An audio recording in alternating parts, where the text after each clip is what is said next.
আপু এই মেকআপ করা বাদ দাও তো, আমাদের তো বাংলাদেশে সব জায়গায় ঘোরা শেষ, চলো একটু মালয়েশিয়াতে ঘুরে আসি, দেখো কত সুন্দর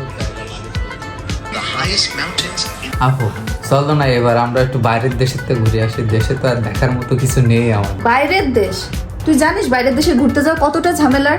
তোকে ভিসা দেবে কে? সারাদিন মেকআপ আর টিকটক নিয়ে থাকলে কি তুমি বাইরের দেশের কিভাবে কি যাইতে হয় না যাইতে হয় তুমি সেটা কি জানতে পারবা? তুমি কি জানো এখন ভিসা পাওয়া কতটা সহজ? মাত্র 72 ঘন্টার মধ্যে আমাদের হাতে ভিসা চলে আসে।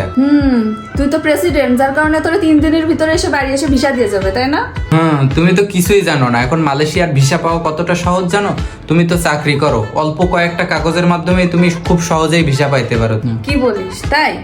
কি কি কাগজ? আমার কি আছে সেগুলা? হায় হায়, তুমি দেখি কিছুই জানো না। তুমি যেখানে চাকরি করো সেখানকার ID card, visiting card, passport, ছবি আর হচ্ছে তোমার এনওসি লেটার আর 6 মাসের ব্যাংক স্টেটমেন্ট দিলেই তুমি হচ্ছে ভিসা পেয়ে যাচ্ছ। হ্যাঁ, সবগুলো কাগজই তো আমার আছে, কিন্তু এখন এগুলো আমি কোথায় যাব?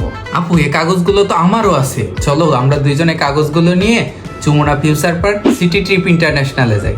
সিটি ট্রিপ ইন্টারন্যাশনালটা আবার কি? আর ওখানে যে কি করব? তুমি এটাও জানো না?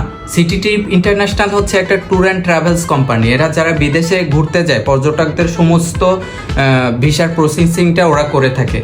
আমরা গেলে আমাদের কাগজপত্র দিলে ওখানে জমা দিলে 72 ঘন্টার মধ্যে ওরা আমাদেরকে ভিসা কমপ্লিট করে দিবে। কি বলিস? এত সহজ? তাহলে তো যাওয়াই যায়। তাহলে আমরা কবে যাচ্ছি আপু? সামনের মাসে স্যালারি পাই তারপর।